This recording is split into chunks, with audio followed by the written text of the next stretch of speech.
Rob Van Dam, listening to True Hill Heat. Pow.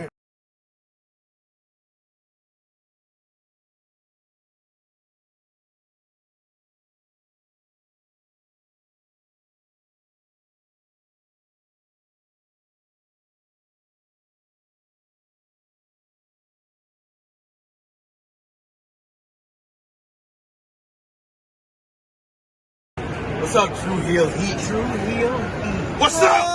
True Hill Heat.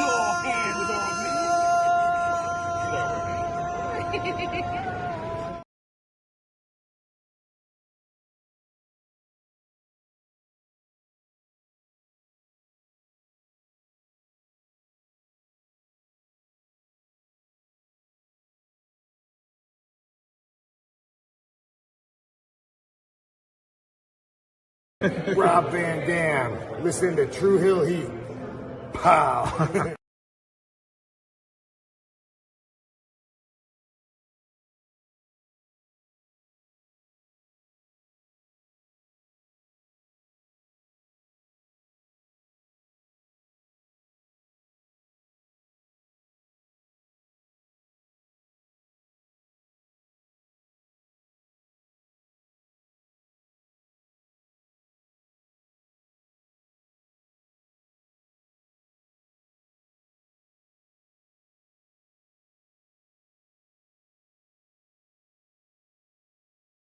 Hey guys, it's Dan Rosa and welcome to True Hill Heat.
Hello, hello, hello. It is me, your True Hill Phenom SP3. We are live on the True Hill Heat YouTube, Facebook, and Twitter for AEW Grand Slam Australia and NXT Vengeance Day 2025 preview.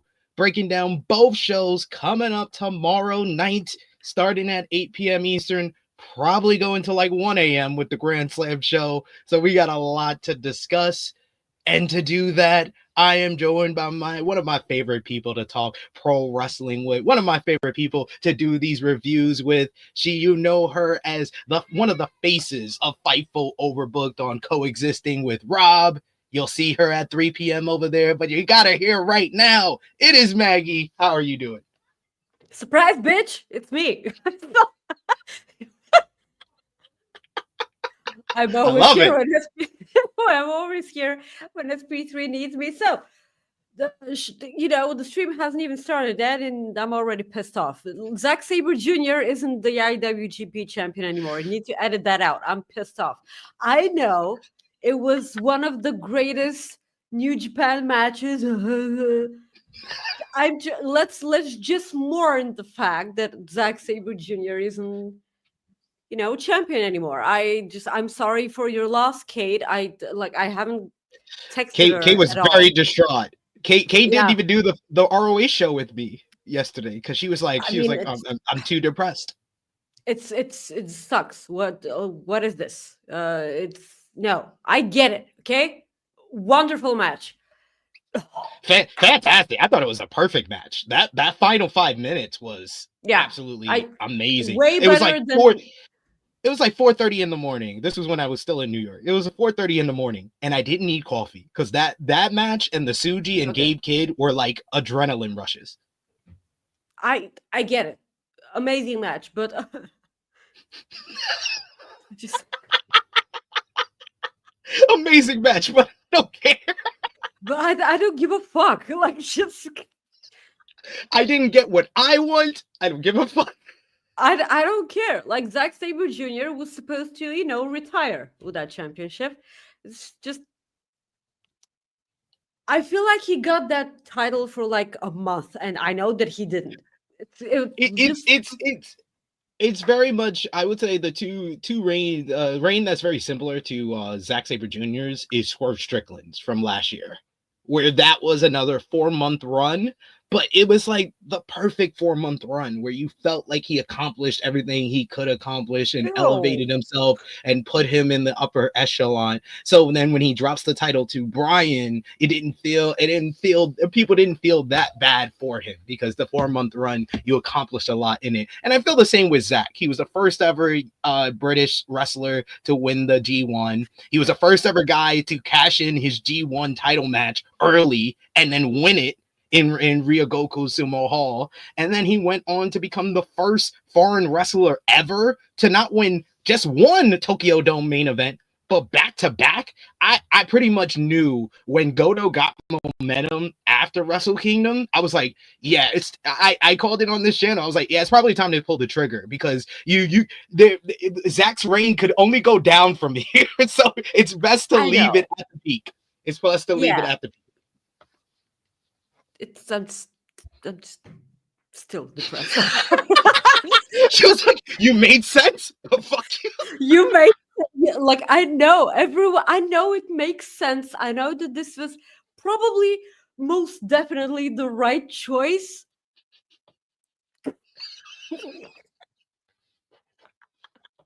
I appreciate you so much. Sometimes you just say things, just like I appreciate anyone who could hear me out, be like, "That makes a lot of sense," and then still flip me off. That's my type of people. Those are my type of people, in my opinion. It's I just think those are great you people. make all the sense in the world, so you can fucking suck it. So Well, you know what you can do? You can eat a dick. yeah, you can suck a bag of dicks. Just suck all of them. Well, we got that through in the first 10 minutes of the show. Yeah, it's all downhill from here. Thank you so much for joining us live. We appreciate y'all for joining us live. Appreciate y'all if you're watching us on demand. Remember to show your appreciation back. The simplest way possible is by dropping the thumbs up on this video, but you can also share this video with all your wrestling fans, friends, and family on all your favorite social media platforms. And if you want to send them a text, you could do that as well by hitting the share button. Hit the subscribe button if you haven't already. We hit 21,000 subscribers this week, so thank you anyone new to the channel. Welcome aboard. And if you haven't already, hit that subscribe button, hit the bell to stay notified because we always go live here on the channel. And of course, sound off in the live chat. We want to hear your predictions, hear your thoughts for tomorrow night's big shows, AEW Grand Slam Australia and NXT Vengeance Day 2025. And of course, if you're feeling generous, you want to give back to what we do here, you want to show your support to the True Heel Heat YouTube channel in the best way possible, you can do that by sending a super chat donation. Any dollar amount matters. It goes back to the contributors that you see on screen with us here, and we always appreciate the support. We've been hitting goals for the super chats in the chat lately. Want to see if we can hit one today, because if so, we will be doing 2 separate reviews for Grand Slam and Vengeance Day. Not a lot of time in the week. We already did a New Japan New Beginning review on Wednesday. We had our AEW Dynamite review yesterday, so we had to put the 2 big shows for tomorrow together on a preview. But if you want 2 separate reviews, send a super chat donation. Show us some love in that way here on the channel. We got I Make Beats, who's one of our members of the channel. He says, if Harley and Grayson win gold this weekend, it's the Aussie agenda. Harley, Grayson, Toni. Like, this could be the greatest weekend in Australian wrestling history. And one more, because like when we get to to the match, one more. But Buddy Matt's another one. Oh yeah, well, there's two all more. there's all Aussies all over the Yeah. AEW Grand Slam card for obvious reasons, because it's their first show in Australia. So, but yeah, you could see some greatness for the Australian wrestling for sure. We got Corey Michaels, who I got to give him credit, because I do cheat a little bit, Corey. I have my own notes for shows, but sometimes I use your breakdowns of the New Japan shows as extra notes, because you do an excellent job over there. So go over and support Corey at figure4online.com. He says Goto versus ZSJ was so heartwarming, full of story with great callbacks. I'm still like waxing lyrically about the final 5 minutes being all about Goto hitting the GTR. That's literally the story of the last like 5 to 10 minutes of the match, and Zack coming up with like 5 different ways to reverse the GTR. Okay, so first of all, I know Corey really well, and I know that he's gonna be so happy about what you just said, because I feel like Corey is a hidden gem when it comes to internet wrestling. People that we learn from, meet, and like everything. Just a hidden gem, and him also making sense. Corey, I love you. Just okay. Listen, I just got home from work, and because I love SP3 so much, and I agreed to do the show right before our show, and I only had a protein bar. So all of you can fucking suck it, okay? So I do. Send us all your super chats, because I'm fucking hungry. Okay? I'm so hungry. You have no idea. So let's. Power German finishers on the same energy as Maggie here, saying, "What a great Goto moment!" Oh, what who a great gives a Goto shit? moment.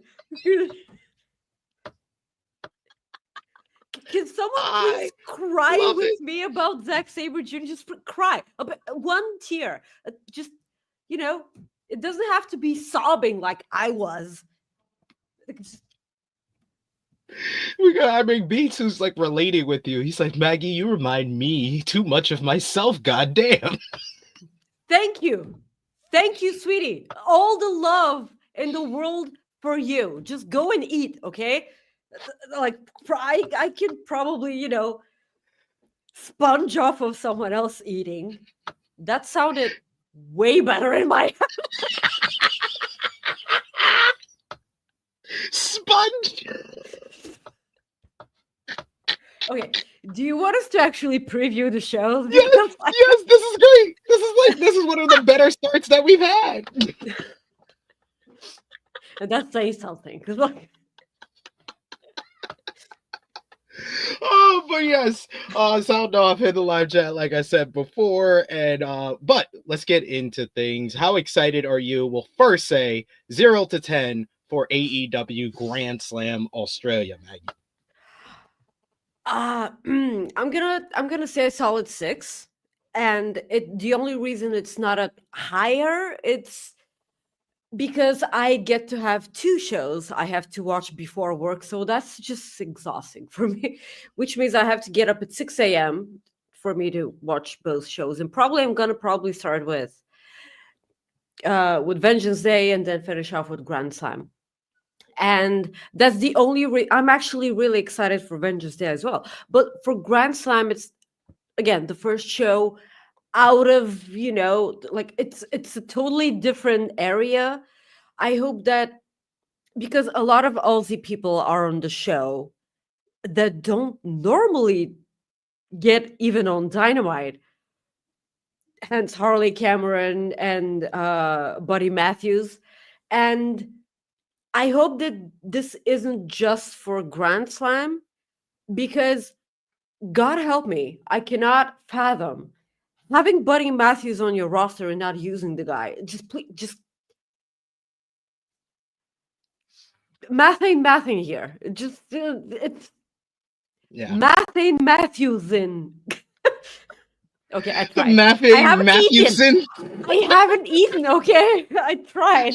She's like, I don't have my puns ready. God damn. I don't know. It's just the tank's empty. Um. So yeah, Harley Cameron. Look, we're gonna talk a bit more when we get to the match. But Harley Cameron, man, it's just her world, and we get to live in it. So good. I did not see this coming, but it's so good. What are you excited about the show? Having I'm like very excited. I've put my complaints out there about the management of this show and how it went from 52,000 seat stadium pay-per-view to 13,000 seat pay-per-view to TV to Max special to TV special to special edition of Collision to not giving refunds for the original people who bought tickets for the stadium show and got overpriced to the point that now this is the third highest gate for an AEW event ever in a building that's significantly smaller than Wembley Stadium for the two other biggest highest gates in company history. Is just like, damn, like the management of this was very poor, but the build up to the show and the card is amazing. And it is pay-per-view quality. So I'm going to give it a solid 8 out of 10. 8 out of 10. I think that I would be at a 9 out of 10 based on the build and the card if it was aired live on Max in Australia, or at least aired live on Max around the world and then just air it on TNT after the All-Star game. If I didn't have to see it on a 21-hour tape delay, I think I would be 10 out of 10. Exactly. That's just everything that happened around Grand Slam. I hope that this serves as a powerful lesson for everyone in management in AEW. I will say this every time there's a pay-per-view outside of the States. Just fucking do something with your merch, okay? Yeah. This is borderline insane. Like I didn't see what the merch stand was last year at Wembley, but the first year, that's laughable. Okay, that's just fucking laughable. Okay, Tony Khan. Okay, that was pretty good. I had to highlight that. It was a Tony Khan. Yes. Yes. I mean. I don't know that people if people realize this, but like if you're on the AEW Global Shop, you can only buy T-shirts. That is the only thing. Like you can't get the towels, you can't get the hoodies, you can't get the mugs. No, like you only get the T-shirts from AEW Global. Now, I'm not. This isn't me talking about pro wrestling tees. That's not it. Like that's absolutely separate. But like you're going somewhere that it's not the States, then you want to get your hands on something that is different than T-shirts, and you can't. So this is me, because the only wrestling events I've ever attended is like the two All-Ins at Wembley. Yeah. Next this year I'm going to do Forbidden Door, of course, because it's going to be in London again. But like probably think about that. The merch for countries that are outside of the US, please, we beg you, we are watching your product and we are interested in it. We deserve some love too. We deserve some love also. And the fact that so the other thing that's pissing me off, but like I so do not understand how viewers and ratings and everything else works. So AEW is streaming live on HBO, but not in your country. Okay, so you don't like UK doesn't even get HBO, so like that's no. So I'm literally canceling my Max subscription this week. Yeah, because like you. What am I paying for? Like yeah, so I have Max, but I can't watch it because in Bulgaria, we don't stream on Max and everything. And that's just stupid. I don't understand how things work. Even if I got Netflix, I'm not getting WWE on Netflix because I live in Bulgaria. That's another con about living in Bulgaria. So That's yeah. a Nick Con. Yes.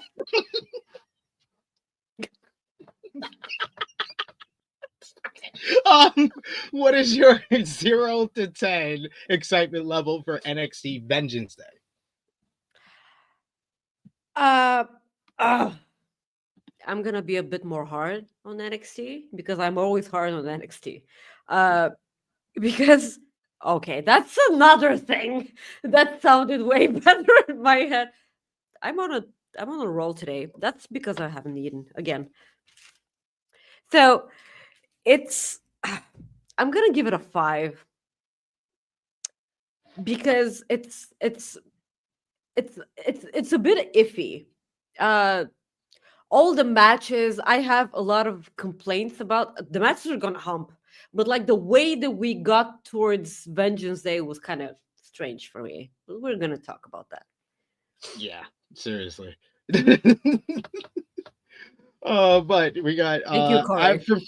for me, the NXT Vengeance Day card, I like it. Sort of. But a lot of it feels Not really. a lot of it feels very put together last minute and haphazardly. And basically, I could tell you what the creative process was for a lot of this. Hey, we just named a new NXT champion, but our men's division sucks. So we got to go to the main roster. We should bring back some old NXT talent, bring them back to the main roster. So yeah, let's get the former tag team champions who are stuck in the lower card to come challenge for the NXT championship. Way to build that top title. But we were also going to do a triple threat for the women. So what do? Oh, we just throw Cora in there. Man, who cares? We'll just throw her in there, make it a 4-way to make it different from the NXT championship matchup. Fraxium has been working in TNA this month. Our tag division is not that good either. Oh, we got this one Japanese guy from Noah, and he's teaming up with Josh Briggs. Let's just put them in a tag team, and let's not announce it until 4 days before. Then you also got the former NXT champion, and he's going to face that loser who's been losing to both of the top challengers for the NXT championship in a strap match because we had to whip a black man in Black History Month. And then the first day. And then the 2 other matches are actually well built. But I just described 4 out of 6 matches on the card. Yes. Just it's and God help me, I cannot wait for Noam Dar to go back and kick Lexis King's ass for trying to. Okay, I'm sorry, not trying, for changing the Heritage Cup rules. Yeah. So let's take the only good thing that we have from NXT UK and just destroy it. Because that's what happened. Or Tyler Bate. I know, like, he's not close to, I know he was a part of, he's probably going to do something with Pete Dunne on the main roster because I feel like Tyler Bate is absolutely lost on the main roster. Wasted and lost on the main roster. And Tyler Bate is my favorite person from NXT UK, along with Peter Dunne.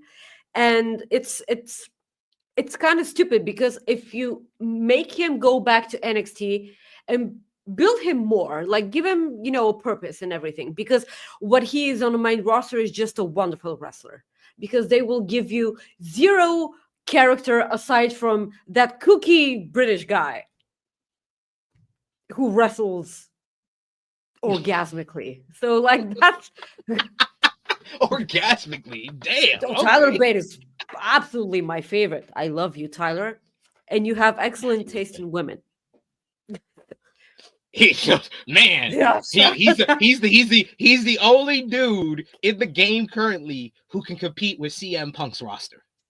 Oh yeah, absolutely.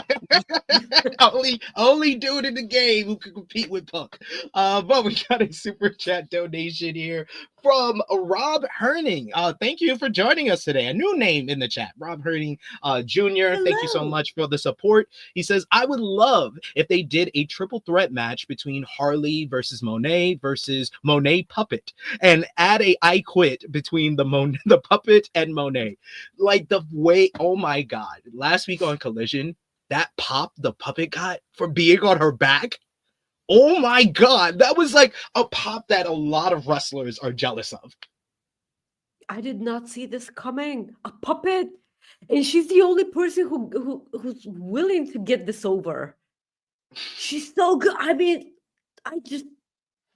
I have to admit when I'm wrong, because I was not on the Harley bandwagon when she was a part of, the QT crap and everything. Like, okay, she was a goofball. That's fine. But then, is this from me? Do you hear it too? What? Oh, only I can hear it. Okay, it's probably from my phone. Oh, let's see who's not calling me on Valentine's Day. Jesus. Okay. Well, you got a happy Valentine's Day here from Hassan Terrell. Thank you. Happy Valentine's Day to everyone out there who celebrates.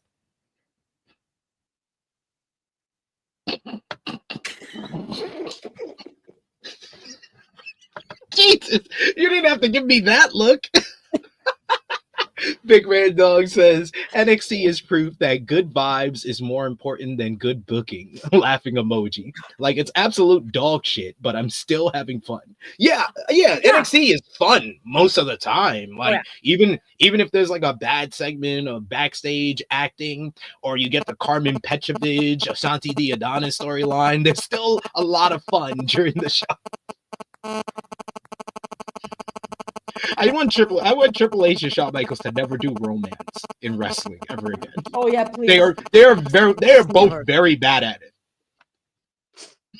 Both very bad. Myron Kidd says NXT just stalling Oba's reign for that stand and deliver match with Trick. Oh, that's so obvious. So obvious you just threw A-Town Down Under in here because you didn't want to do the Trick match until stand and absolutely. Deliver. Absolutely.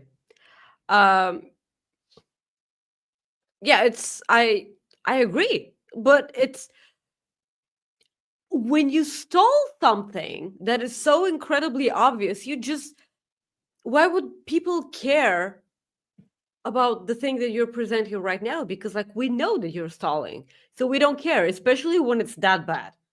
Come on. Yeah.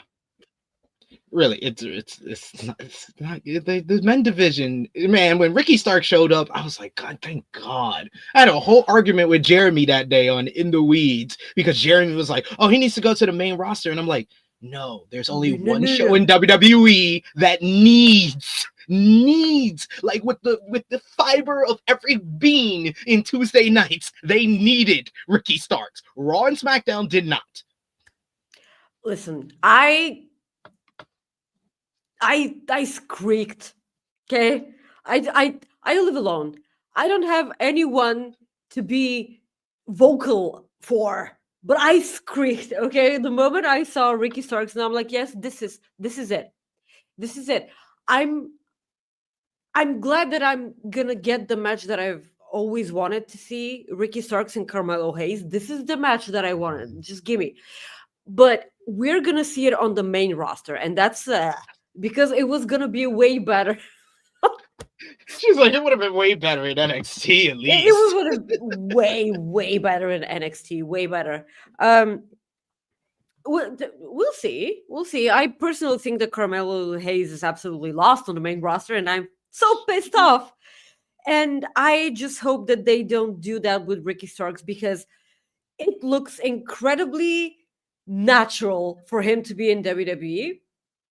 And I pray to all the gods that AEW end up doing something important with Ricky Starks, because I was of the belief that Ricky Starks was going to be the one to dethrone MJF. Could have done that off of they could have done, because like their 2-week storyline. Because listen, they had at the beginning of MJF's title reign, they had a wonderful feud and they have wonderful matches, and I'm like, Ricky Starks is the guy He's the guy, and like he showed you with that feud that he can actually hang in there with the big stars and the big names and everything. He just showed it to you, and I'm like, okay, so they're. I hope that they get back to this. It goes full circle, and he's the one to dethrone him. And it got to the point where Ricky Starks is in NXT now, and I pray to God that they actually utilize on everything that he's capable of doing, because Ricky Starks is the man. Okay. Yeah. We have no idea what they're gonna call him, because they didn't mention his name whatsoever. I'm mostly looking forward to his music, and I'm so anxious because Ricky Starks' music in AEW was the best, and that's the high bar. And now, just watch out, because that generic crap is not gonna work with Ricky Starks. It's not. It's really not. And I hope they don't go in that direction. But it is WWE, and it is WWE working with Def Rebel. So I did get some information that I wanted to share with everybody. I didn't want to, I'm going to share this because we're like 30 minutes into the show. So I got a leak. From WWE. No, actually, it was personally from Def Rebel on Ricky Stark's new WWE theme. Do you want to hear it? Okay, is this a joke? Let me turn up my phone here, and I'll play it. Why is this not working now? See, way to go, content. This is great for the content. It couldn't even. We're all cons here. We're all cons. Revolution will be televised.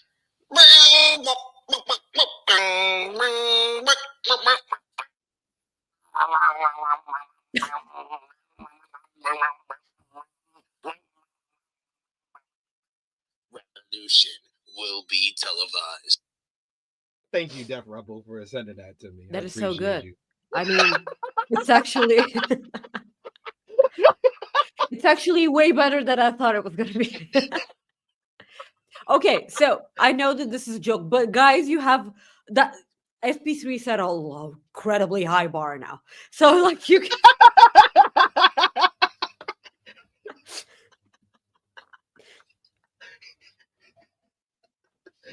I mean that rebel is definitely deaf, okay? So like the deafest of rebels. Because what am I even doing here? Sounds about right. Yeah, there was a report that he's listed as Ricky Stark. So I'm hoping that the only reason they didn't say his name is because they did that. They wanted to do that stuff so fast they didn't even have him sign a contract. I mean, it definitely showed that people knew who he was, and he didn't mention himself. You all know who I am, of course. Like, we love you, and with the things and everything, it's so good, man. I adore the guy. Like the Rochambeau, his finisher, is so explosive, and he does such a great spear. And now all the spears are in WWE, like under one umbrella. Just have the spears. Have Britney Spears do his entrance theme. Oh my God, they do a spear tournament, and then Britney Spears is the judge. Yes. That's a good Spears. That's a bad Spears. I know a bad Spears. Check me out in 2007. But we got also we're making it out of Guantanamo Bay with this one. Absolutely. I need ad-libs for it. We're gonna get it recorded in the studio. Don't worry, guys. We're gonna get that recorded in the studio. I need those subtitles because it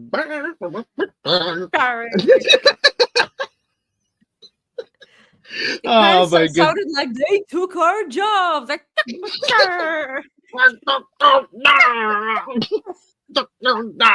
all right, let's finally get into this show. I didn't even give my 0 to 10 on NXT Vengeance Day. It's at the 6 because, like I said, a lot of this card was put together very last minute or haphazardly.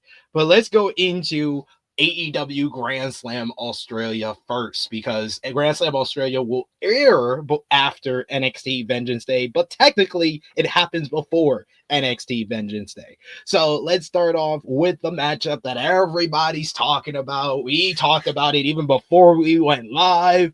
Mercedes Moné defending the TBS championship against Australia and Brisbane's own Harley Cameron.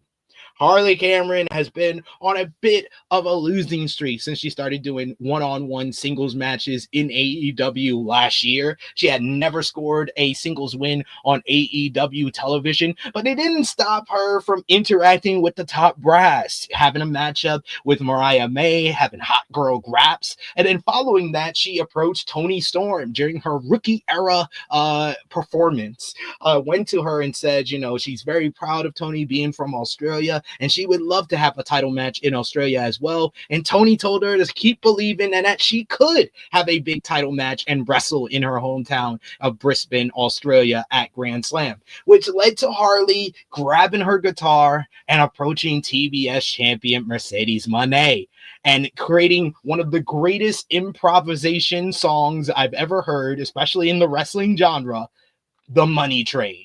She wanted to ride the money train to Australia. Mercedes turned her down, saying Harley's a loser. She's never even won on AEW TV, which motivated Harley to keep pressuring Mercedes to get the shot and also to get better in the ring, which led to her first victory over Taya Valkyrie on Collision. She had created the Mercedes Moné puppet to get to Mercedes Moné, to convince her to take the match at Grand Slam Australia. And then she was given time for halftime Harley, where her and the Mercedes Muppet were performed her song. We're trying to perform Money Train, and then Mercedes interrupted. After a few insults, it was Harley with a fired up babyface promo that finally had Mercedes saying, enough of this. You can get your matchup, and I'm gonna beat you at Grand Slam. After Harley slapped her across the face, she had and hit her in the face with a microphone. Mercedes had enough, accepted the challenge, and now it's on. And ever since then, we talked about it before we went live here, and I'm sure a lot of you in the chat and watching us have seen it. It's been a lot of discourse going on social media. Me, myself, here on the True Hill Heat YouTube channel, over on In the Weeds on Fightful Overbooked, I've been trying to book it in a way that we can just keep these two together. This doesn't need to be the end of it. Like, Mercedes Moné is just too good with Harley Cameron, and she was not always too good on AEW television. It's really since Harley has become a part of this program with her, she's had some of the most entertaining segments of her entire year-long run in AEW, and Harley Cameron has capitalized and maximized all her minutes. So I was like, let's do a stipulation where Mercedes wins, Harley becomes our personal assistant. Because the fans are just going to rally behind Harley to eventually turn on her, and then we can have her beat her for the title or something like that after we tell a longer story. But a lot of fans are just too wrapped up in the Harley Cameron train right now, and they're just saying she needs to win this match. You need to win this match. She should win this match. And I don't think it's making the most rational conversations. And yes, AEW needs to strike while the iron is hot with people, and Harley is hot right now. But honestly, Harley is so talented, she can get hotter. So that's why I am not understanding all of this discourse and why people are on this agenda. And it does seem a little anti-Mercedes, a bit. I don't know about you, but I get a sense of that, especially from the bigger names who are making this argument of Harley. I'm like, there's a little inkling of anti-Mercedes in there. Too much for me. It's not right. I feel like it's not right to Mercedes, and it's not right to Harley. But what do you think about the discourse? What have you thought about the build? Who wins on Saturday? You mentioned something before we started the show that was absolutely 100% correct, that a lot of the people that are pushing for a Harley win here are the people that have grew up watching WWE in, the last 20 years, because I know that Tony Khan has had a really bad record of, keeping true to everything that he has booked in his mind, his long-term storytelling and everything. Like, he's been pretty caught up in that, and he didn't strike while the iron was hot. I don't think that this is the case here at all. I don't think that the story with Harley is her, getting the championship, and like, it's gonna be so soon that I think that she has a lot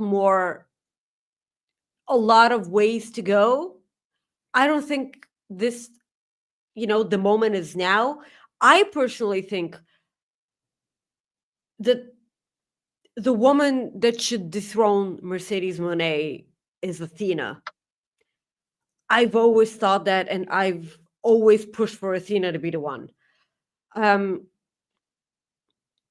You can, if you have, Cameron tag with Mercedes Moné for some time, that will be a good way to, to capitalize on, the momentum that they both had with each other, because I feel like that this is magic between the two of them. Of course, Harley can make, at this point, she can make everything work, but the goal that she did with Monet is absolutely flawless. I did not see this coming. Again, I was not sold, and I am now. Amazing woman, amazing, but like 2 years ago, like how can she be so good in the ring? She hasn't been doing this for this long. She's had like 20 matches in her career. 20 matches. And she's hilarious. And she can sing. Do you know how hard ventriloquism is? I mean, yeah, it's ridiculous. The fact that her mouth does not move, like, that's the hardest. I tried ventriloquist, and my mouth always moves. Like, yeah, I can do this when you can see my lips moving. So yeah, what is that? Like, how can you do so many things? Like, can you suck at something, please? Just it's not fair for the rest of us, women trying to, I know you can have it all. We're women in 2025. We can have it all. Just stop having it all, because you make the rest of us look really bad. Just slow your roll and just suck at something, okay? let's try not being good at one thing, please. At one, okay? Just please. It's just I'm standing. I'm so hungry. SP3. I want to be as good as her doing the ventriloquism as I am not eating. Can I just stop eating for a while? It's just everything will be fine. Okay, so I love the woman. It's not the time for her to win. This isn't it. Her promo, 90 minutes, 90-second promo on this week's Dynamite. Home run. And that came after she was freaking doing Eminem Rap God. Why are you rapping? Like, we saw that you can fucking sing. You don't even have to go full on female version of freaking Eminem, man. And just, okay, so you're Australian, you're gorgeous and have those beautiful eyes, and like, you can wrestle and you can act and you can sing, you can rap, and you can do the ventriloquism. Can you stop it? Just fucking stop it. I feel like a worm. I'm worthless, and if someone steps on me, ew, worm. It's just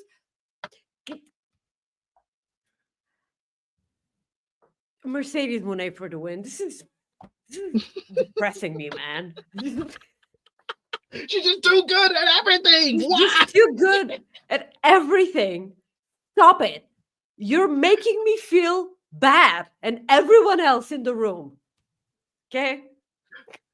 Oh man. Yeah, I mean Harley is just so talented at everything. I really, because during the QT run, I was just like, oh, it's QTV. I wasn't really feeling it. I did see that like Harley had something there, but I wasn't really gonna acknowledge it and become a fan of her. It wasn't until Max Caster and Anthony Bowens versus Harley Cameron freestyle.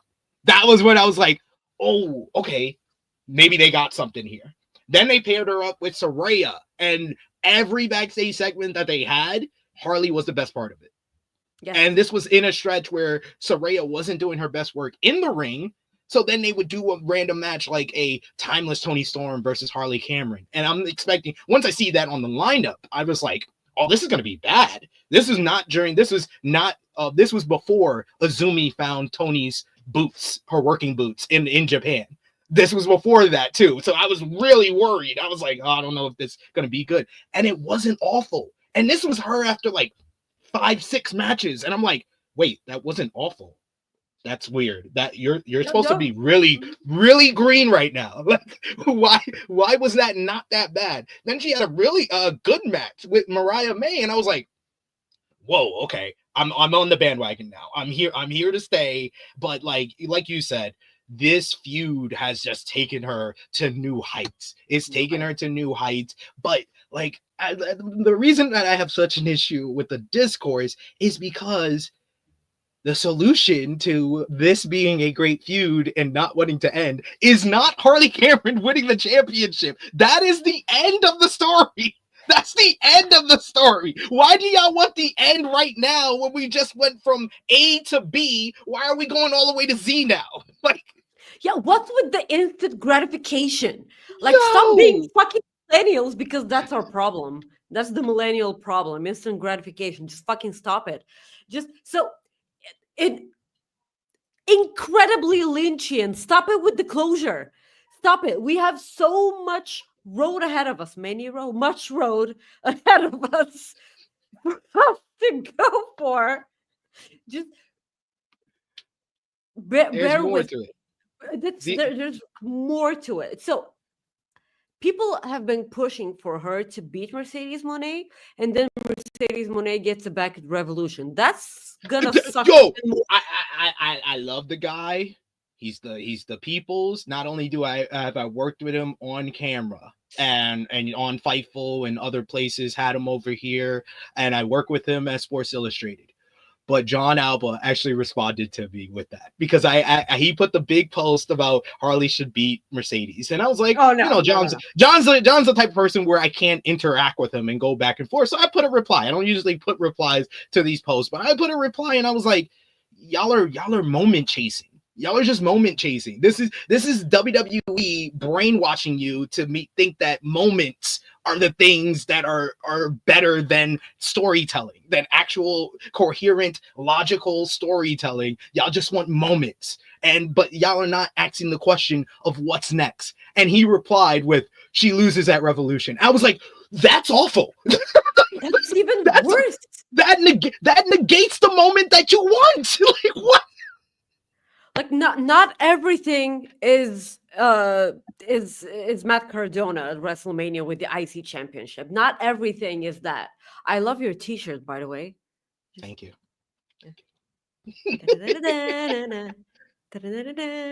Even my daughter knows. I was like, "What did my shirt say?" She was like, "X-Men." I was like, "Look at you, 4 years old. No one had to read or just Daddy goals." We got a super chat donation here from LeVay Carter. Thank you so much, LeVay. He says, maybe Harley is a Henley from In Living Color. Oh, that's a good shout. That's a deep cut, but a good shout. A good shout. Harley Cameron is drawing so many comparisons to like Chelsea Green, but it's because they just maximize their minutes and they're always entertaining when they're on camera. Are you familiar with Sean and Jimmy Van doing the hump, and Jimmy Van says, Harley Cameron is like The Rock, and like all down here from there, and I'm like, what? And he just, compared Harley Cameron to being as talented as The Rock, and like, stop, boss, I love you. thank you for paying me, but like, what are you doing? That's a little. You went a little bit over here. And it's at this point it's just a bit between Sean and Jimmy. But Shout out I've to made Jimmy this Van. comparison. Absolutely. Shout out to Jimmy Fan. I made this comparison though. The Harley Mercedes vibes are so much like Rock and Hurricane. It's so much like that. It's the that. big star and the person who's really entertaining comedy character, and they just work very well because they're from two separate worlds. So when you put them together, it's just so riveting to watch. I'm just gonna need for Harley to go to Mercedes and say something and like, what's up with that? What's up with that? You know what we're doing here, but we both are going for Mercedes. I'm sure there's going to be plenty of discourse online saying otherwise ahead of the show, but we also got to talk about this matchup here, which I was a little disappointed when they made it a tag team match because I thought that the better direction was an 8-man tag, but we are going to have a Brisbane Brawl. The Death Riders, the AEW World Champion Jon Moxley and AEW Trios Champion Claudio Castagnoli versus Adam Copeland, the Rated R Superstar, and Switchblade Jay White. How this all came together, it started at World's End when Moxley beat Jay White, Hangman Adam Page, and Orange Cassidy in a 4-way. It was Adam Copeland, the Rated R Superstar, who made his return alongside FTR to make the save and run off the Death Riders. They beat them in a 6-man tag team matchup at Fight for the Fallen. All the while, they had also been dealing with Jay White, who got screwed over in that 4-way by Wheeler Yuta. He beat Wheeler Yuta on Dynamite a few weeks ago. The Death Riders jumped him as well. They jumped the rated FTR on multiple occasions, including jumping the Rock and Roll Express and the Outrunners backstage. But we have gotten an informal alliance here of Cope and Switch over the last couple of weeks, and especially on this week's Dynamite, where they stole the AEW World Championship briefcase, and instead of breaking the lock and taking out the title, because that's not what Moxley wanted, they just kept it in the briefcase and beat it up with a stick with nails in it. That should tell you how well this storyline is going. But here we are, what I'm sure will be a very entertaining matchup with the 4 guys in the ring. The Death Rider story, though, oh my god, this is like the slowest death I've ever seen for a storyline ever. Okay, first of all, refer to Spike with, with a stick with nails in it. Yes, Spike. That's the stupidest thing, man. Okay, so we both agree that Claudio's taking the pin here, right? Yeah. Yeah.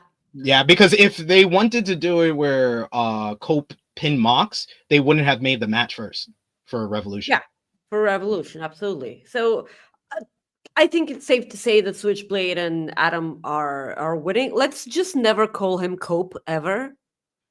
Just I don't wanna call him Cope. And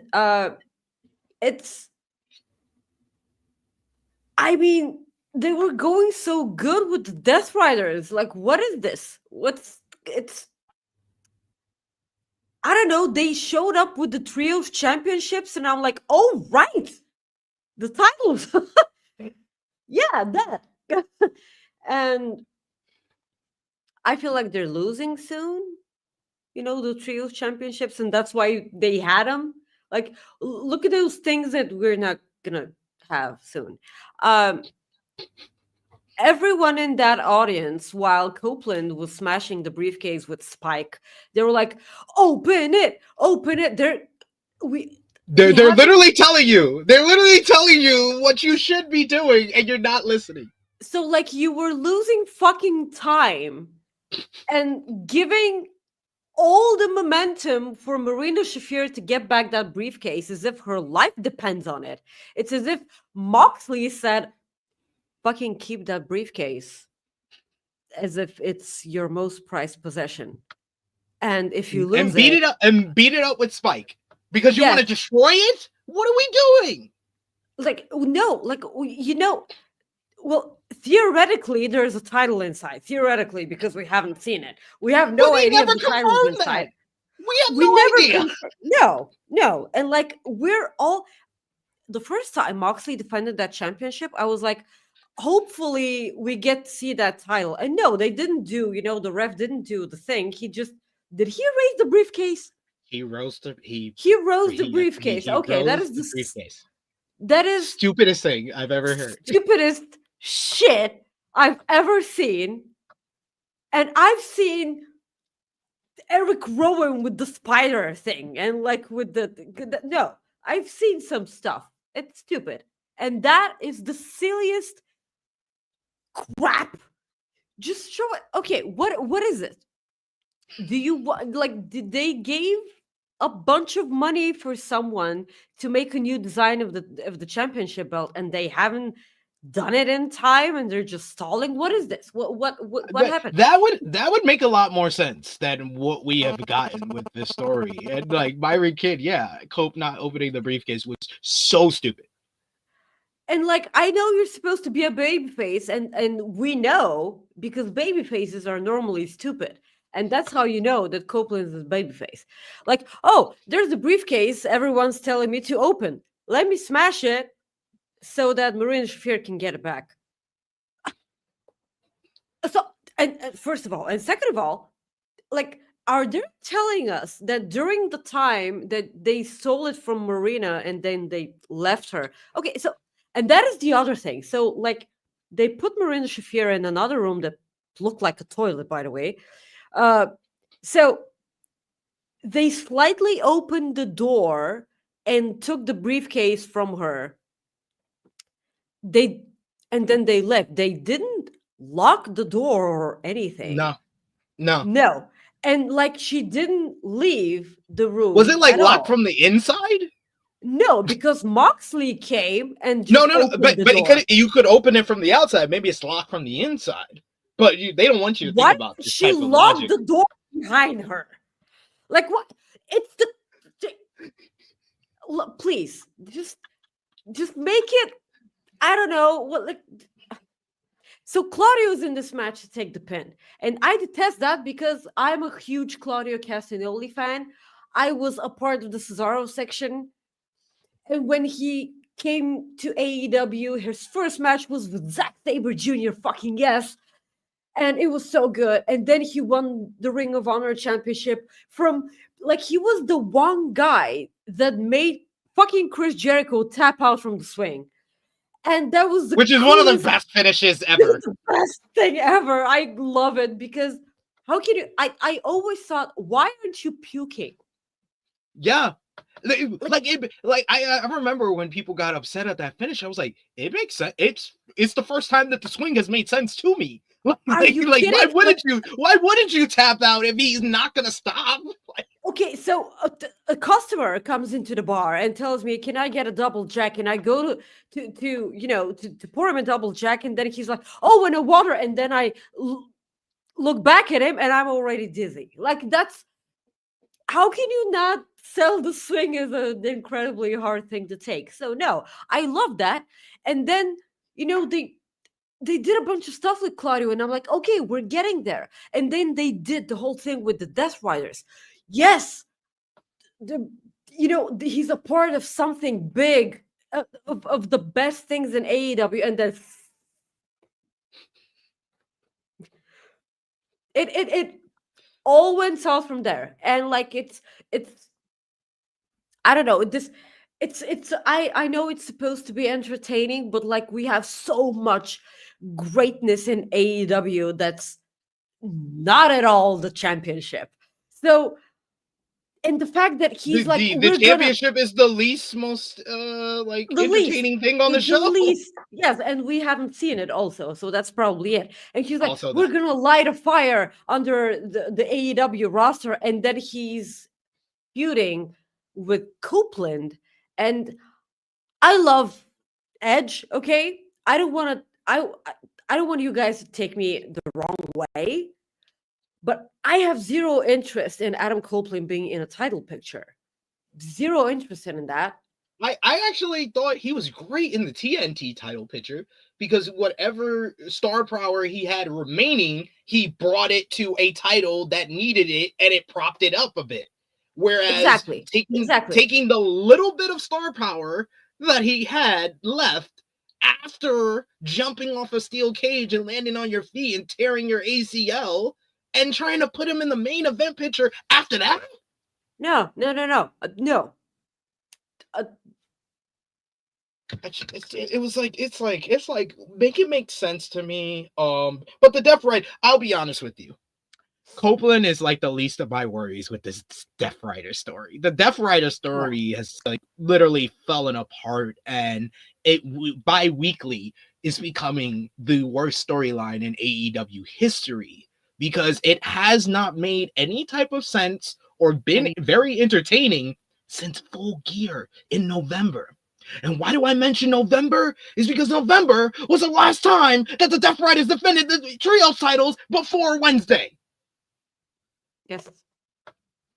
So they stopped caring about the titles in November. They stopped caring about the story making sense in November. And we've just been haphazardly just been along for the ride. And it's dragging out. And mind you, that's before we get to the part that the guy that's supposed to end all of this is climbing a mountain that he might not survive and has a 60% chance of surviving. And we're waiting on him for July? Yes. July! What? You can't be serious. You can't be serious. I said the worst thing that a wrestling booker can do to me is say, hey, this is my big idea. We're gonna wait. Like, that's the worst thing a wrestling booker. I hated it when Triple H did that when Rhea Ripley went down with an injury last year, and he just said, you know, Raw women's division, I don't care about any of y'all. Just live, and we're gonna wait.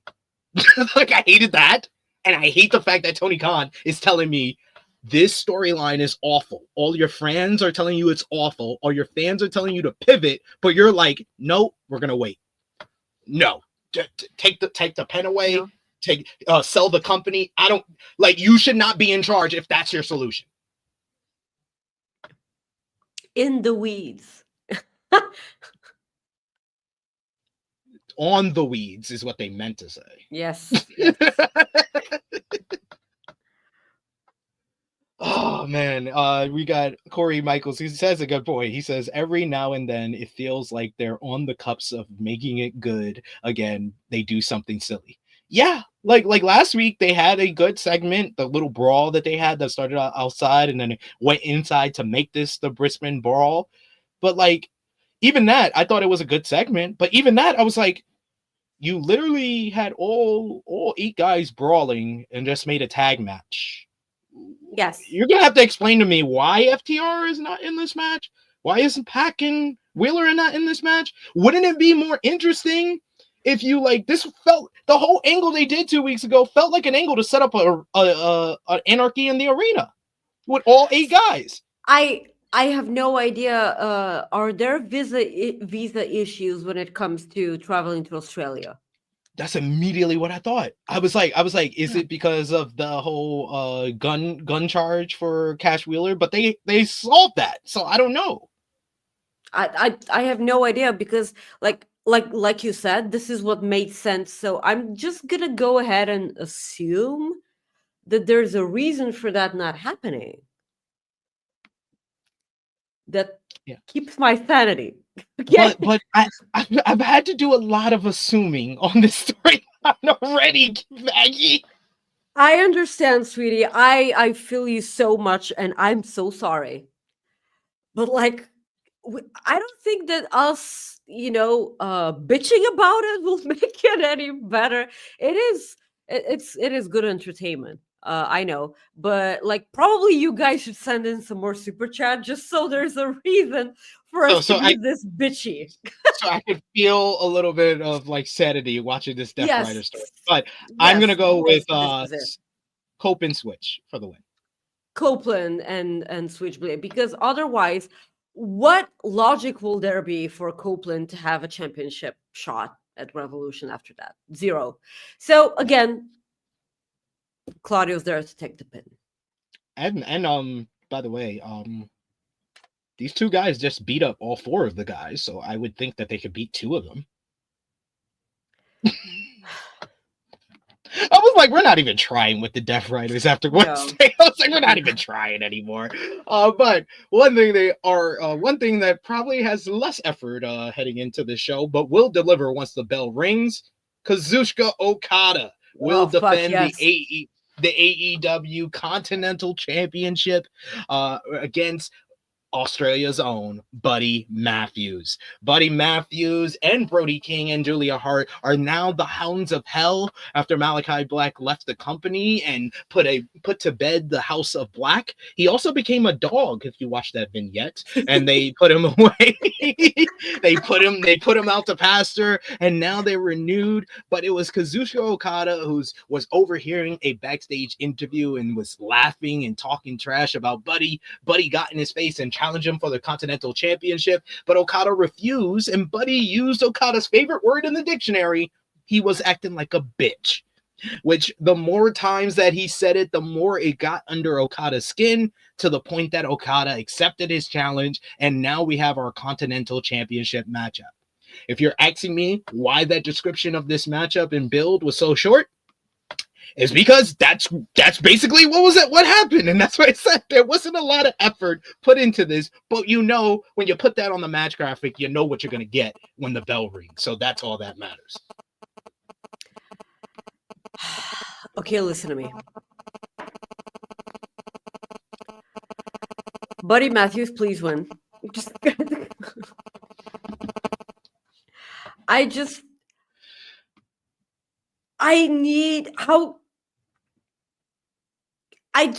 want to say 1,000 times things right now, and my brain is battling which one.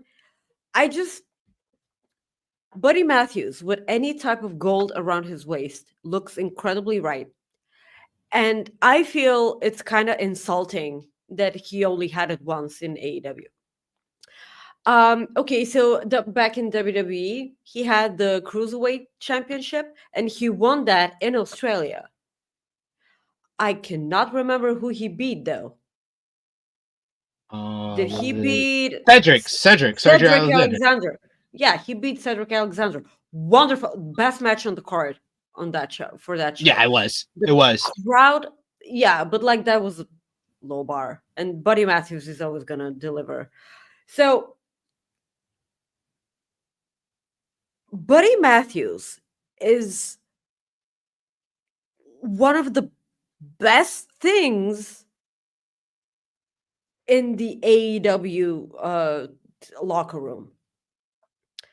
His tag team with Brody King, future tag team champions. I hope that they are the one to dethrone the Hurt Syndicate. It just works. It seems natural. He had the Raw tag team championships with Seth. Just go ahead and do it. Like, he was a part of trios champions with the House of Black. Malachi Black's not there anymore. I hope he's probably going back to WWE. I hope we hear that theme song that he had, one of the best things ever. But just I know that this isn't going to happen because it had zero build, and I'm sure that they're not going to do that to Okada. I'm sure. But if I can have just one thing,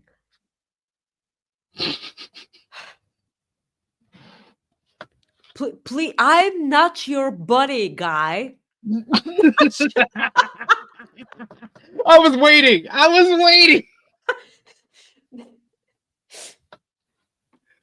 I'm not your buddy, guy. I'm not your guy, friend. I'm not your friend. I'm not your friend, buddy. So how is this not the most logical thing that you can think of? Putting Golden Buddy Matthews, first of all, and second of all, just have him be in matches every week. I don't care if it's Dynamite or Collision. That guy puts eyes on your television. Every time that Buddy Matthews has a singles match, and Twitter or Blue Sky or whatever is flooded with more Buddy Matthews matches, please. Please give us more of that. And I am one of those people because give me just he's the true power couple with Rhea Ripley, by the way. Just Yeah, they are. awesome pairing, man. I'm not even mad. I should be, but I'm not. She's like, I love that love. I love don't know that about the love. other All ones. of the other ones can just go in the dumpster. I don't know about the other ones, but I love Die. that. I am going with Kazuchika Okada here. Okada's gonna win. Okada's gonna win, but I just think Okada is going to he's gonna face Omega at All In Texas. So I think this is going to be a good matchup to kind of give you like a glimpse of that, because Buddy Matthews has a lot of boosts that Kenny Omega uses. And I think this is going to be Buddy's best match in AEW. I cannot flip you off a third time, okay? Like that's She's like, let's put a toe in there. yeah, but the 1 year that All In's not in London, and you're gonna have it in Texas. In Texas. everything's bigger in Texas. That's why. Sounds about right. But we got our last two matches, which I'm calling a double main event because I don't know which one is going to close the show. But I will talk about this one first. As Australia's own Kyle Fletcher will team up with Konosuke Takeshita of the Don Callis family to first Will Ospreay and Kenny Omega, the Dream Team. This all got started when Omega made his return to AEW. It was Don Callis who came out and interrupted. It led to Omega going after Callis and the Don Callis family attacking Omega. Omega tried to fight back, but the numbers were too much until another former Don Callis affiliate came out in Will Ospreay. They cleaned house together, but they went face to face. As we all know, Kenny Omega and Will Ospreay, no love lost from their rivalry in 2023. Two of the most violent and greatest matches you will ever see in the Tokyo Dome at Wrestle Kingdom in 2023, and then at Forbidden Door in Toronto, Ontario. Bloody War, in which that Forbidden Door matchup was where Ospreay aligned with Callis in the first place. So when Ospreay wanted to team with Omega, Omega wasn't trying to have it. He was like, I never will team with you, until Don Callis family came out again. Omega went after Callis. The Callis family jumped him again, and it was once again Ospreay who came to make the save. And it was through this big brawl that we saw a friendship being formed. They first realized that they had to team up to take out Lance Archer.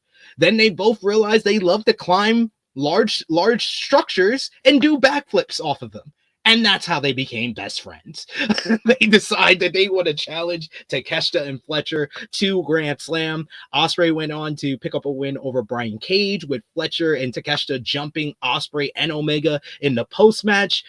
We had the Ospreay being turned on by Mark Davis and joining up with the Don Callis family in the lead up to this matchup, with Ospreay picking up the win. Omega cutting a promo telling Davis that there are friends out there for him, but Davis is stuck because he signed a contract via Kyle Fletcher. So a lot of different people outside of these four. But once you put up this graphic and you know Konosuke Takeshita is on a absolute heater since like last summer in the G1, and what he's done this year already with Tomohiro Ishii and with Bolton Oleg in New Japan, he's surely going to deliver here. Kyle Fletcher is on a heater himself, having one of the best TV matches of the year so far against Mark Briscoe on Collision. Omega is back and feels like an absolute megastar, and he's aligned with the other top babyface in the promotion. This has all the makings of being a match of the year. Who do you got?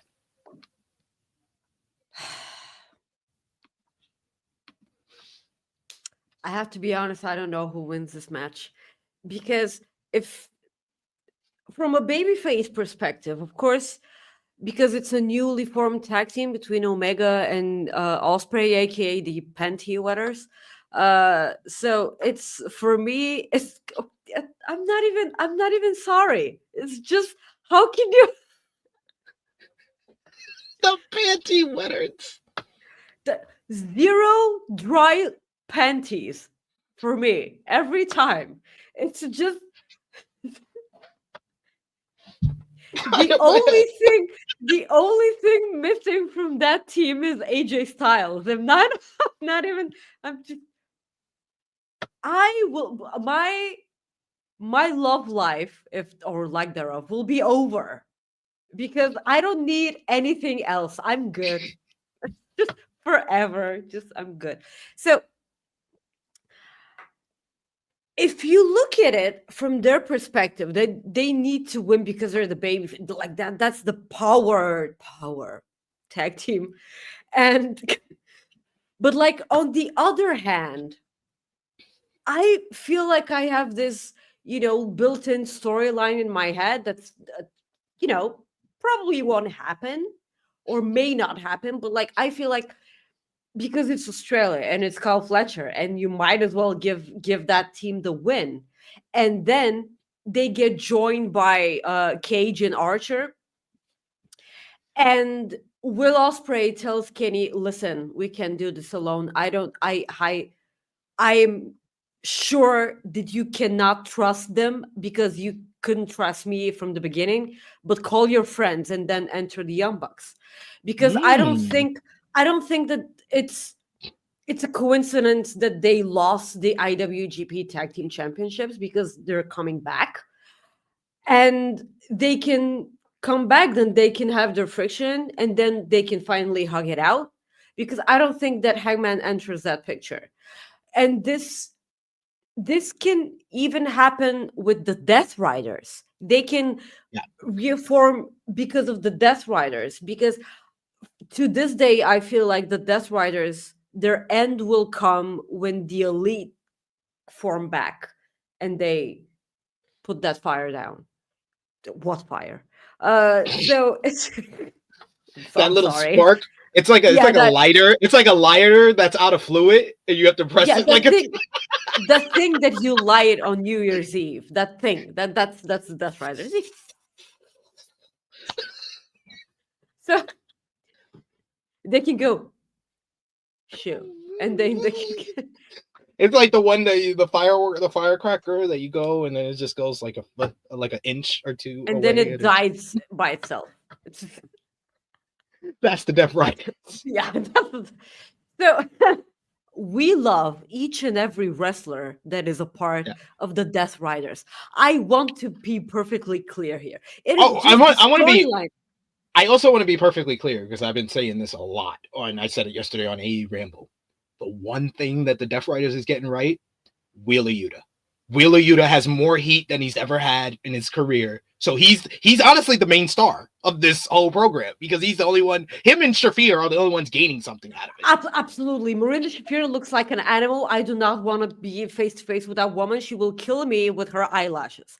So it's like, I feel like the only thing that the Death Rider thing is doing is putting over Wheeler Yuta, and that's okay, because Wheeler Yuta needs to be pushed. He like amazing wrestler, but like going back to the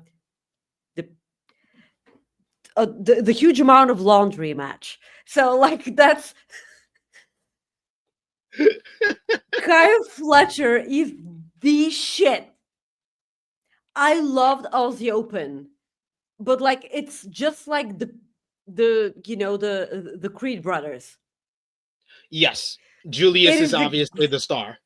So he was getting ready for that tag team title match on Raw, and he was minding his own business, getting ready in the ring, and then he jumped up in the air for like 1,000 feet, as if it was nothing. And like he continued, and I'm like, are we just gonna look past the fact that you went into the stratosphere and came back? Yes. Like what is? And it's like nothing for him. I'm just So this is the AEW equivalent. Again, Aussie Open, one of my all-time favorite tag teams. But there's a clear person that, Mark Davis, love the guy, but like in a different, but Kyle Fletcher, oh man, Jesus. I'm gonna say Mark Davis. I'm sorry, Kyle Fletcher and Takeshita here, just because I feel like that this is gonna continue.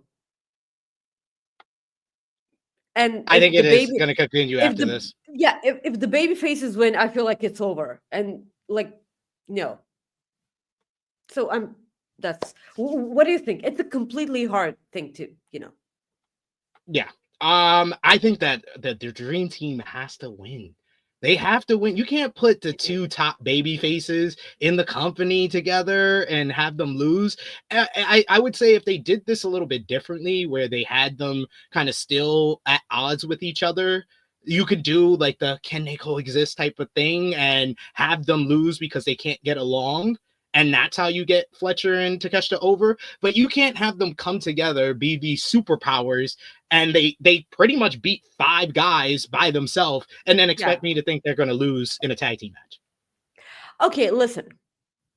I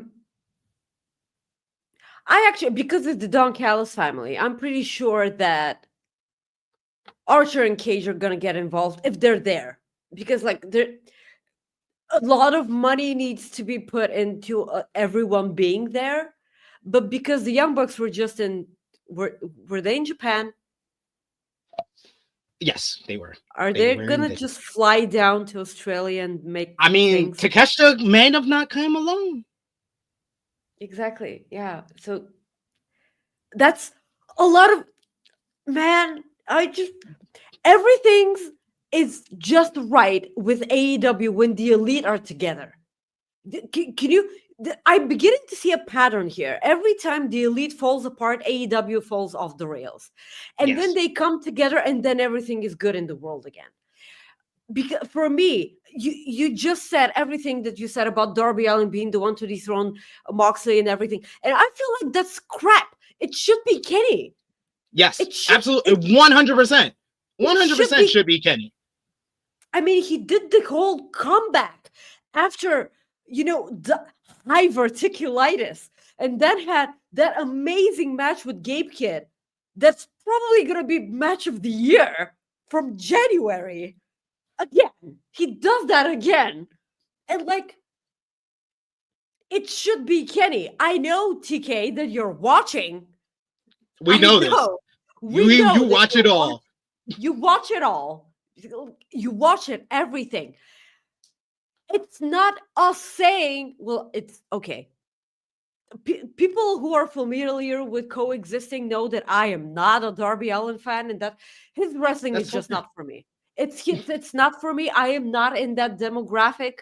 I know he also looks like my ex that broke my heart, and like that's probably it. But like that type of wrestling is the. I know. I'm hungry. Okay.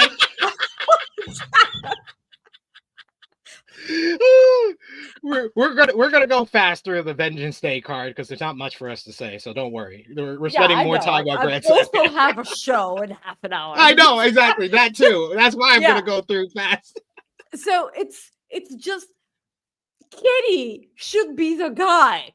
I am so sorry, Darby, but not really. Yes. Kenny should be the guy. I originally booked this as Kenny and Ospreay win.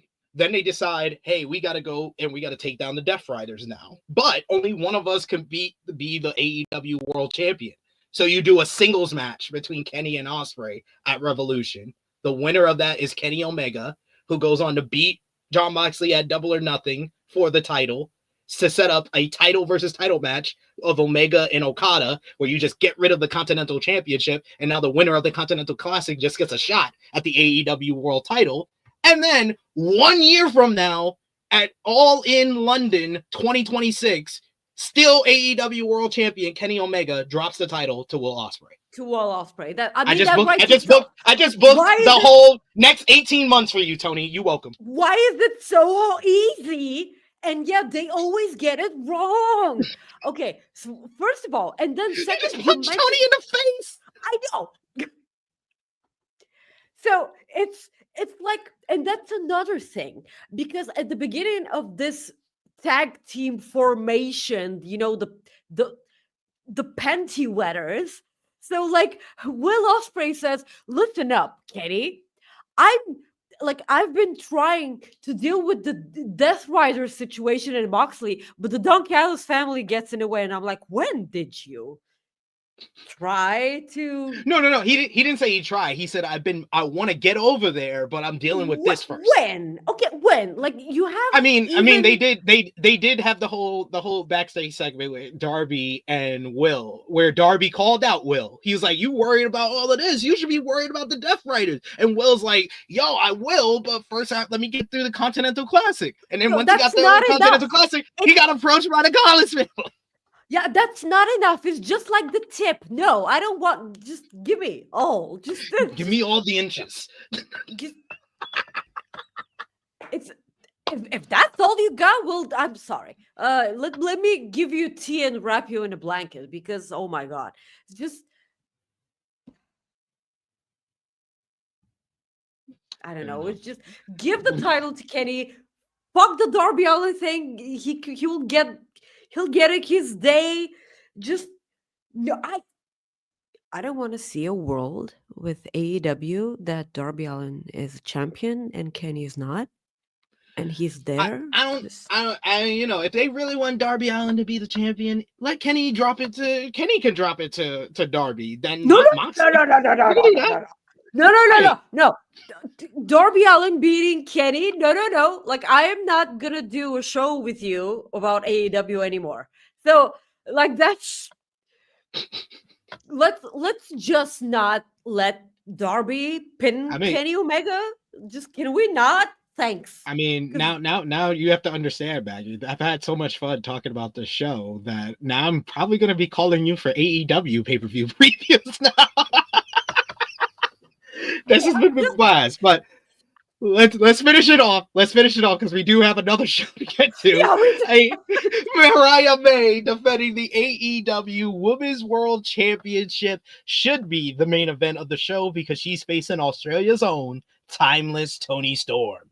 Back at Winter is Coming at the end of last year, Mariah May defeated Mina Shirakawa. At the end of the matchup, the rocker version of Timeless Toni Storm came out for the first time on AEW TV since Timeless Toni Storm lost to Mariah May in her home country. Mariah May won in her home country of the UK at All in London. Toni Storm was away for a while, went to Stardom, went to CMLL, always going out into the distance, and then came back as the rocker, the original version of Toni Storm, and had a bit of amnesia. Did not remember her original run in AEW, but it did not stop her from getting victories. And she got the biggest victory yet when she won the Women's Casino Gauntlet. It led to a face-to-face meeting for the first time, quote unquote, between rocker Toni Storm and Mariah May, where Toni told Mariah, "I'm such a big fan of yours," and basically tell her the same thing that Mariah said to her when Mariah came to AEW. Mariah wasn't having any of that, attacked her in the same fashion that she did when she turned on Timeless Toni Storm last summer, but it led to Toni revealing that this has been the performance of a lifetime with a fantastic promo, the best promo of the year so far, with that reveal where she told her, "I'm Timeless Toni Storm, and I'm gonna rip your tits off." We've heard a couple of different promos from both ladies. Since then, we had the fantastic portrayal of Mariah May by Timeless Toni Storm 2 weeks ago, but it's all set to tomorrow night. Who's it gonna be? Mariah May, Timeless Toni Storm. Maggie? I've enjoyed this so much. It should be the main event. I'll be so happy if it turns out that it is. I feel like it's Toni Storm's time. I see no way that Mariah retains here. Seriously, like I know that this is a bold statement, but I honestly do not see anything different than Toni Storm celebrating. She's gonna get the ovation of a lifetime, and Toni Storm deserves it so much because what she's done with this character is everything. She's so good, and when the way she presented Mariah May was so entertaining, it's ridiculous. Give the ladies the main event and give Toni Storm the title. Yeah, I love the fact that they've saved her actually coming out to the Timeless Toni Storm theme for this show. Like I don't know if anybody's noticed that, but they have not had her do an entrance or play her music since she turned back to Timeless Toni Storm. I think this has been one of the better jobs as far as the build to this matchup. I will say Mariah May's title reign should have been much, much better than what it was. Yeah. But to finish it all off, she's finished it off with a great build heading into tomorrow. Yeah, it is, but like that's probably also on part of booking, because like a lot of women weren't booked good in order for them to feel like a legitimate threat to Mariah. Like she's had a lot of great matches in in defenses, but like I've been enjoying the way that they're building the mid card with the women right now. It's so good. It's with Megan Bain and Chris Statlander, and it is. It's going with the cycling of these ladies has been really well done. I just want more for Willow Nightingale and Chris Statlander. We need more of them on our TVs. That's all I want. We're gonna go Willow and Marina Shafir, so yeah, but that's not gonna get a pay-per-view match. That's a TV program. No. So we need to get these Willow and Chris do the triple threat with Mercedes at Revolution. That's what I say. Oh yeah, please. But then you got NXT Vengeance Day over on the Peacock. Don't worry, I don't have a lot of descriptions for a couple of these matches. But first, we do have for the NXT Women's North American Championship, Stephanie Vaquer challenges Fallon Henley. Fallon Henley won the title back at Halloween Havoc. For a while there, it looked like Stephanie Vaquer was focused on the NXT Women's Championship, but changed her direction to the North American Championship, becoming the #1 contender. She was screwed over in a singles match versus Shotzi, where I was about to call them Toxic Attraction. I meant Fatal Influence interfered and cost Vaquer the matchup. That didn't stop Vaquer from picking up victory after victory, including over JC Jane, and get herself right back into title contention. And now she faces for her first title match in NXT. This seems like a foregone conclusion. Vaquer, new champion. Okay, listen to me. The way that we got to this was incredibly clunky. Mm-hmm. And like Stephanie wins a #1 contenders.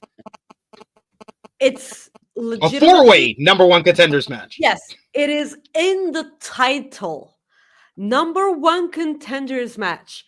But then Shotzi pins Fallon Henley in a tag team match. And they're like, oh, the two of you should face each other in order to determine the #1 contender. And I'm like, what do you mean to determine? It's determined already. Like it happened like 20 minutes ago. It's Vaquer. It's like it's her. It's Stephanie. Like, what do you mean? What do you mean by that? It's so, and I'm so angry, and like it's fine. I expected more from Fallon Henley's title reign. Fallon Henley is a great wrestler, by the way. I adore Fallon Henley. Her as a heel worked way better than I thought it would be. Because as a face, she was incredibly naive, man. Like, please, can you just book a smart baby face? Could you do that? Can we do that? I know that it's NXT, and it doesn't matter as much as I would like it to, but like, let's give me that, please. So I'll be pissed. I'll be really pissed off if Fallon Henley beats Stephanie Vaquer, because Stephanie's been getting way more pops than Julia has, and that's kind of worrying for me, because, like, granted, Julia hasn't been competing in the ring as much as Stephanie has in NXT. I'm sure that there's a reason for that. I'm also sure that they would like to keep Julia as a huge attraction. They would like to present her as such, and I get it, but like, that's a double-edged sword, and like, you can go, it can go downhill from there. And Stephanie is way over, and they should capitalize on that. Okay. Definitely agree with you, and I would love to see a title versus title match down the road. Yes, Put that in the air. Then we got a very bitter grudge being settled, as it's going to be Javon Evans going one-on-one with All Ego Ethan Page back in, I believe this was Lowell, Massachusetts. You got Ethan Page cutting his Lost His Smile promo when Javon Evans, the biggest smiler in NXT, tried to give him a pep talk at just 20 years old, giving a pep talk to a near 40-year-old about he needs to have a more positive attitude and that the people want to see the real Ethan Page. And he's right. I shouldn't lose my smile. I should take yours. And attack Javon Evans, breaking his smile by stomping a chair, pilmanizing his mouth and breaking his jaw, where Javon Evans didn't talk for weeks. He was like Kanye West, through the wire, and living through the wire. And but he did not stop coming after Ethan Page, because Page did not stop with the attacks. He took out Cedric Alexander, Dante Chen. All the while, Javon Evans would come out and just get punched in the mouth and be taken out quickly. But then Javon went to his doctor, got medically cleared, even though the doctor said one punch to the jaw and your jaw would be wired shut for life. How was he cleared then? That didn't make any sense. But he signed a hold harmless agreement, and now it's official: Javon Evans versus Ethan Page. The best build heading into the show. I got Ethan Page winning, but I think that this feud is going to continue into Stand and Deliver. Ethan Page is the best.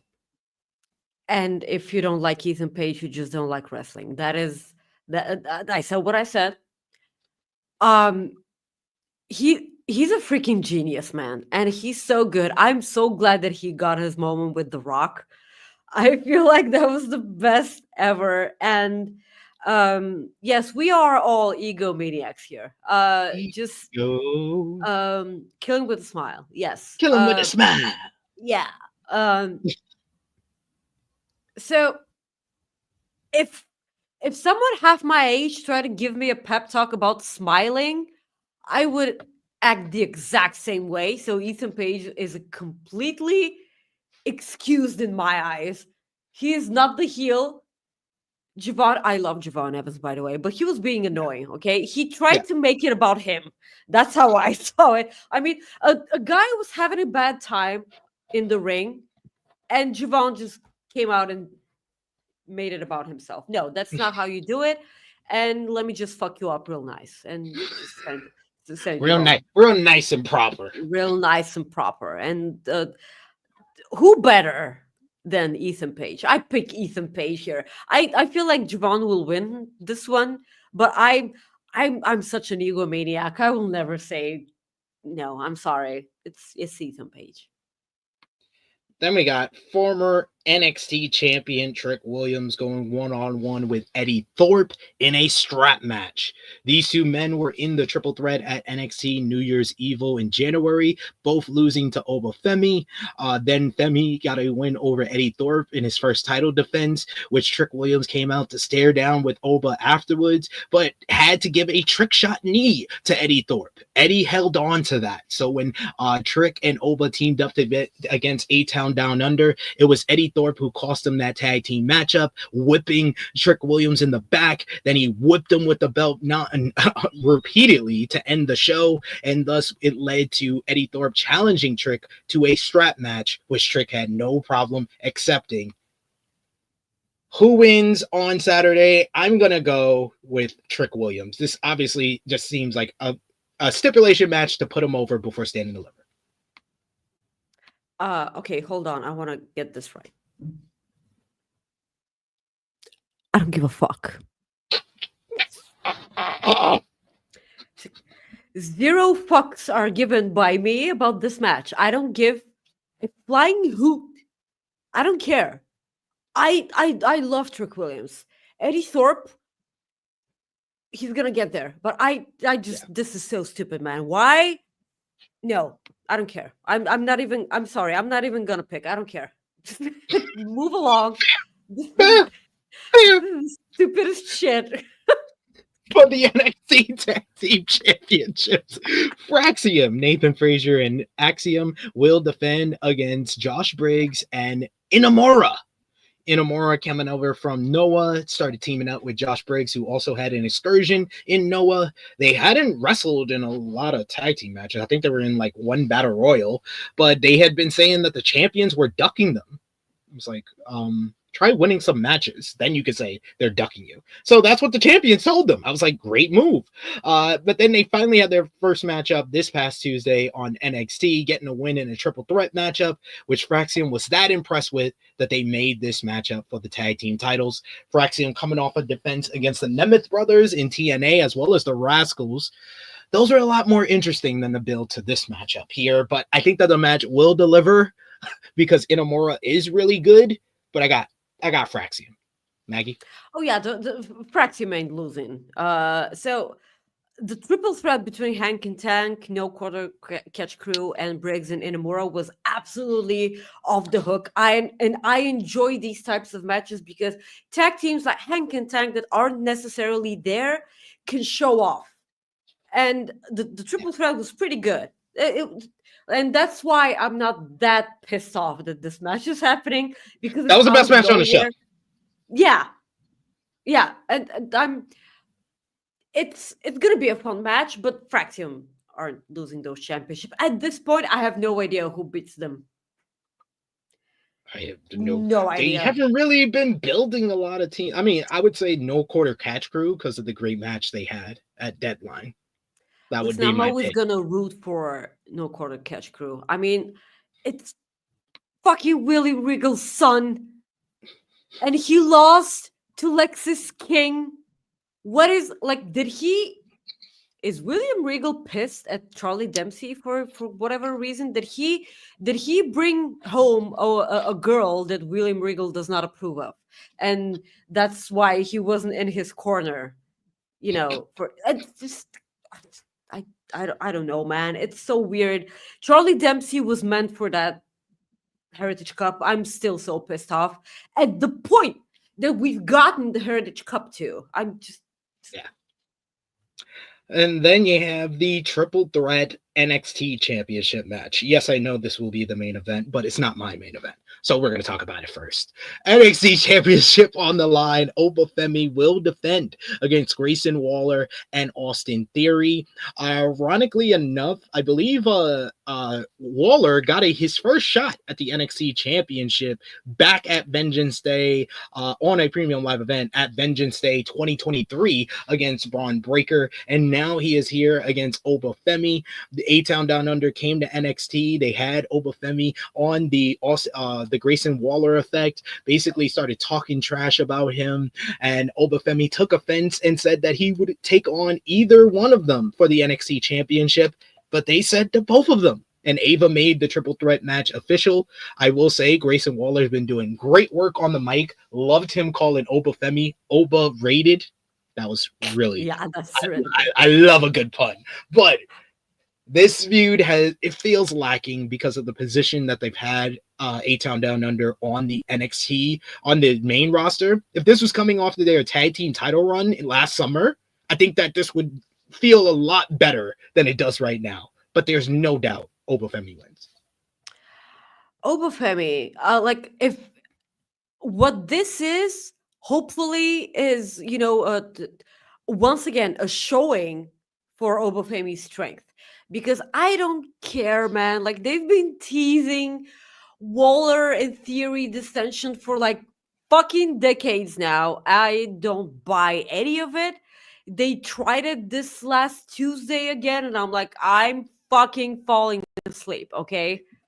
This is not funny anymore. It's not entertaining, but I don't think that Grayson Waller is deserving the flowers that he is getting the flowers that he deserves, because he's a new generation of the Miz. Bear with me. I will never forgive him for that line at the beginning of NXT 2.0. It's not about wins and losses. It's about likes and swipes. I will never forgive the guy for that, because that was the thing that pissed me off so much. And it was the time in which Kushida was a part of NXT. Oh my god, this is so right, Maggie. I Make Beats says Oba. The match starts like Triple H versus Cena versus Shawn with the sweet chin music. Theory takes out Waller or vice versa straight out of the gate. We all know Shawn Michaels loves to book stuff he did. This seems very viable. Oh yeah, this is okay. Now it has to happen. So Yes, because now I'm it going has with to happen. no, now it has to. It just book it. Yeah, Obo wins. No doubt.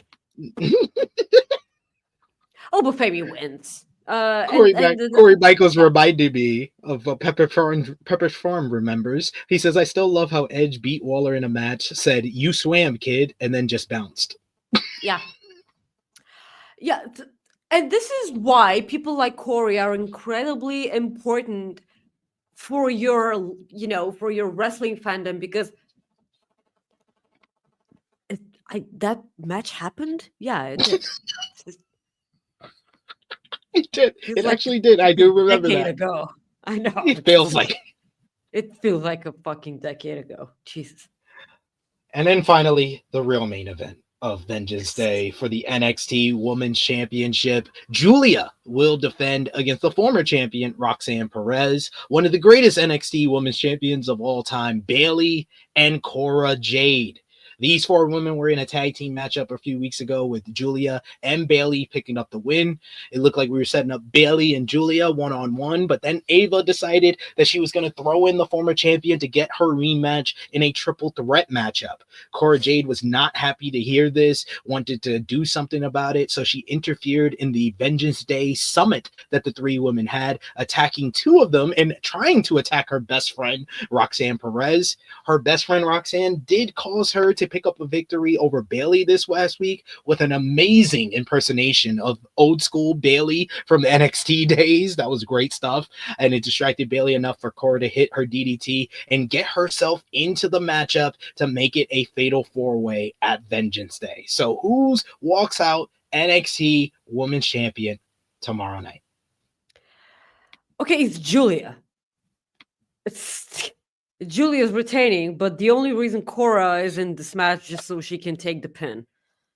So I don't know what Roxy was getting at with that, oh, let me go out dressed like Bayley just so I can distract Bayley.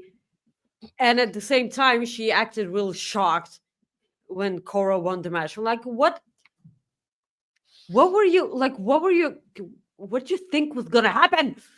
It's just okay. It's just like bending a pen, and then when it breaks, you go like the Pikachu emoji. Like, what? And that's like what? And by the way, Roxy looked really good dressed like Bayley. It worked for me. It's just there. Cora Jade, like I say this about Cora Jade every time when she comes up. Cora Jade is an amazing wrestler, but because she got hurt during the time in which that entire women's division for NXT developed rapidly, man. And then when she came back, she had to, make up for lost time, and everyone is so in front of her right now, and she will get there. I have all the faith in the world. Cora is really good, but like she's so far behind, and she needs to chase a lot. But yeah, Cora pinning Bayley. If she was just gonna get added to the triple threat, why not? Oh, Bayley got pinned, so Cora takes her spot. I mean, that's the way we're doing it. So I don't know. I hope that they get the time that they deserve, and I hope that they get the opportunity to show up because of the North American Championship is also. I know that. Yeah. Oh, we have two women's matches. Like we need to, Yeah, Julia. I picked Julia here. Again, fingers crossed that it's the match that all four of these women deserve. I hate that Bayley had to go to NXT in order for her to get a push, because she deserves all the pushes in the world, on the main Yeah. roster. But I hope that the reason why she's there is because I believe that she will protect talent, and they will learn a lot from her. She can put a different pace in the match that she usually puts in on the main roster, exactly like Becky did with Tiffany. Yeah, I think Bailey's going to be the glue of this, and I wouldn't mind them doing a Bailey versus Julia matchup at Stand and Deliver, because I feel Yes. like they don't have a big match planned for Bailey at WrestleMania, so at least let her have a big match that weekend. Exactly. But I agree with you. I think Julia retains, and then we move on to that. We shall see. But that is the two big shows that's coming up tomorrow night. AEW Grand Slam Australia, NXT Vengeance Day 2025. I want to thank Maggie so much coming in the clutch. Last minute I asked her, and she came in here and she delivered on with having no food in her system. So that's why I'm gonna message Rob, like, give Maggie 10 minutes, like 3:10, y'all need to start coexisting so you have time to eat that protein and get some stuff in your system. I love you. Thank you so much for joining me. Let everybody know where they can follow you. Guys, I'm so hungry. You can follow me on Twitter if you guys still do that, at Maggie_IK. You can also follow me on Instagram at Maggie.IK. Also on Blue Sky at Maggie-IK. That is the stupidest thing ever, but it's a dash, okay? So like that's also in 4 minutes, okay? In 4 minutes, join me on Fightful oh Jesus Christ. YouTube.com/Fightful Overbooked for coexisting with Rob and Maggie. We have an hour to an hour and a half of wrestling shenanigans, okay? No bright ideas are born on this show. It's just nonsense throughout the entire show. Please subscribe to Fightful Overbooked, and please subscribe to Fightful Select, the best $6 in the business. A lot of Q&As. Sean and Corey bust their ass. And please also subscribe to True Heel Heat's channel on Patreon. They're a bunch of fun. Yes. Thank you so you for much. having me, sweetie. I adore you so This is much. the message that I just sent Rob. Please give Maggie like 10, 15 minutes. She needs to eat a bit after our preview. Just wanted to show you that I was not bullshitting. This is actually me messaging Rob. You're so the best. Thank you. Follow me on the Twitter machine at TrueHillSP3. Follow the gang, Facebook, Twitter, Instagram, TikTok at TrueHillHeat. Patreon.com/TrueHillHeat. Like Maggie said, $3 a month gets you exclusive content. The best way to support us when we are not live here. I will be back tomorrow, 11:05 a.m. Eastern time with the True Hill Heat flagship podcast. Myself, Miss Chrissy Love, and the True Jaw Josh. So join us for that. For Maggie, thank you so much coming in the clutch once again. For all of you in the chat for having the conversation, we always appreciate that. Join us for tomorrow's flagship podcast and join Maggie over on Fightful Overbooked. For Maggie, it is me, your True Hill Phenom SP3. Check out all the great content we got on the channel. Like I said, tomorrow's True Hill Heat 316, AE Ramble 185. But until next time, this has been our AEW Grand Slam Australia and NXT Vengeance Day 2025 preview. We are signing off until next time.